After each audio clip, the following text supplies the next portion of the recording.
எனக்கு அம்னீஷியா சரியாக வேண்டாம் என்றவள் கண்களில் மீண்டும் கண்ணீர் பொங்கியது. முதல்ல இந்த அழுகையை நிறுத்து என்று அதட்டியவன், என்னாச்சுன்னு சொல்லு என்றான். இன்னைக்கு டிவியில 3ஆம் பிறை படம் பார்த்தேன். சரி, அதுக்கு என்ன? அதுல ஸ்ரீதேவிக்கு அம்னீஷியா சரியானதும் கமலை சுத்தமா மறந்துட்டா. அது போல எனக்கு அம்னீஷியா சரியாகி நான் உங்களை மறந்துட்டா என்ன பண்றது என்றவள் கண்களில் இருந்த கலக்கமும் தவிப்பும் பார்த்து பயந்திருந்தவன் விஷயம் புரிந்ததும் சற்றே ஆஸ்வாசம் அடைந்தான். உன்னை மனுஷனை பதற வைக்கிறடி என்று எரிச்சல் பட்டாலும் அவள் உள்ளூர பயந்திருப்பது புரிய, ஒரு படம் பார்த்து இவ்வளவு குழம்பலமாடா என்றான் கனிவாக. டாக்டரும் இதே மாதிரி ஒரு முறை சொன்னாங்க தானே, ஒருவேளை உங்க நினைவுகளை மறந்துட்டா என்று மீண்டும் அதே கேள்வியை கேட்டவளின் உடல் நடுங்கியது. மனைவியை இழுத்து தன்னோடு சேர்த்து அணைத்து கொண்டவன் சில கணங்கள் அமைதியாக இருந்தான். பின் மெல்ல அவளை நடத்தி சென்று படுக்கையில் அமர்த்தி தானும் அருகில் அமர்ந்து கொண்டான். தன் முகத்தையே ஏக்கமாக நோக்கியவளின் கன்னங்களை தன் இரு கரங்களிலும் தாங்கி அவள் கண்களை ஆழ பார்த்து, உன்னையே மறந்த போது கூட நீ என்னை மட்டும் மறக்கவே இல்லை உதயா.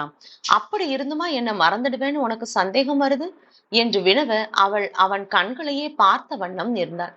உண்மைதானே, தான் யாரென்றே மறந்து போன நிலையிலும் அவளுக்கு அவன் பெயரும் முகமும் மறக்கவில்லைதானே. ஈருடல் ஓருயிராக வாழ்ந்த பிறகு இவனை மறப்பது சாத்தியமாகுமா? அவள் முகம் மெல்ல தெளிவுறுவதை கண்டவனுக்கு புன்னகை மலர்ந்தது. என் செல்லத்துக்கு புரிஞ்சிடுச்சா? இனிமேல் இப்படி குழந்தை மாதிரி கற்பனை பண்ணி அழமாட்டதானே? கணவன் கேட்டதும் தானாக அவள் தலை ஒப்புதலாக அசைந்தது. குட் கேர்ள் என்று அவள் கன்னத்தை தட்டி கொடுத்தவன், நம்ம பாப்பா நம்ம பேசுறதெல்லாம் கேட்டுட்டு இருக்கும் உதயா. நீ இப்படி அழுறத பார்த்து அதுவும் கஷ்டப்படும் தானே. இனிமேல் எதுக்கும் அழக்கூடாது, சரியா என்று அவன் குழந்தைக்கு சொல்வது போல மென்மையாக எடுத்துரைக்க, தலையாட்டியபடி அவன் மார்பில் சாய்ந்து இறுக கட்டி கொண்டாள்.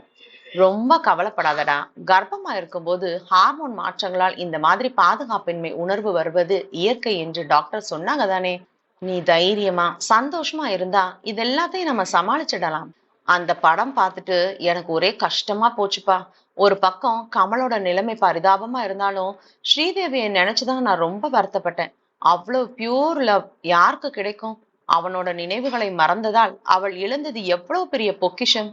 அவள் வேறொரு கோணத்தில் அந்த படத்தை அலசியதில் அவனுக்கும் இப்போது அந்த பெண் கதாபாத்திரத்தின் மீது அனுதாபம் வந்தது. அதை சொல்லி மனைவியை மேலும் வருத்த விரும்பாதவனாக, அப்படியே நீ என்ன மறந்துட்டாலும் நான் கமல் மாதிரி பித்து பிடிச்சு உன்னை போக விட மாட்டேன், பின்னாடியே வந்து தூக்கிட்டு வந்துடுவேன் என்று பேச்சை மாற்றி அவள் தலையை பரிவுடன் வருடி கொடுக்க அவள் முகமும் தெளிந்தது. சாப்பிட்டியா? மெல்ல தலை உயர்த்தி இல்லை என்று அவள் சொன்னதும், நான் தான் லேட் ஆகும்னு சொல்லி இருந்தேனே, சாப்பிட்டிருக்க வேண்டியது தானே, வர வர சுத்தமா சொன்ன பேச்ச கேட்க மாட்டேங்கிற என்று சற்றே கோபத்துடன் எழுந்தவன் கீழே சென்று அவளுக்கும் தனக்குமான உணவை எடுத்துக்கொண்டு வந்தான். முகத்தை திருப்பியபடி அமர்ந்திருந்தவளின் அருகில் வந்து, இப்போ என்ன என்று அதட்டலாக வினவ, போங்க, சும்மா சும்மா என்ன திட்டிட்டே இருக்கீங்க என்று அவள் சினுங்களாக சொன்னதும் அவனுக்கு சிரிப்பு வந்தது. யாரு, நான் உன்னை திட்டுறனா? நல்ல கதைதான். சரி, அப்புறம் கோபப்படலாம், இப்ப சாப்பிடவா. எனக்கு பசி இல்ல, ஒத்தப்பேன், பாப்பாவை பட்னி போடாதே. ஓஹோ, அப்போ பாப்பாக்காக தான் இல்ல, நான் சாப்பிடலன்னா பரவாயில்லையா? இப்போது வாய்விட்டே சிரித்தவன், ஓய், உனக்கு இப்போ என்ன வேணும்? எதுக்கு இப்படி வம்பிழுத்துட்டு இருக்க என்று புருவம் உயர்த்தி வினவ அவள் முகத்தில் அசடு வழிந்தது.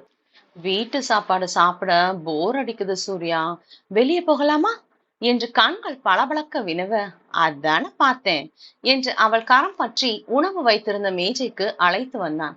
இப்போ ரொம்ப நேரம் ஆயிடுச்சு, இன்னைக்கு வீட்டுல சாப்பிடு, நாளைக்கு சீக்கிரமே வந்து வெளியே கூட்டிட்டு போறேன்.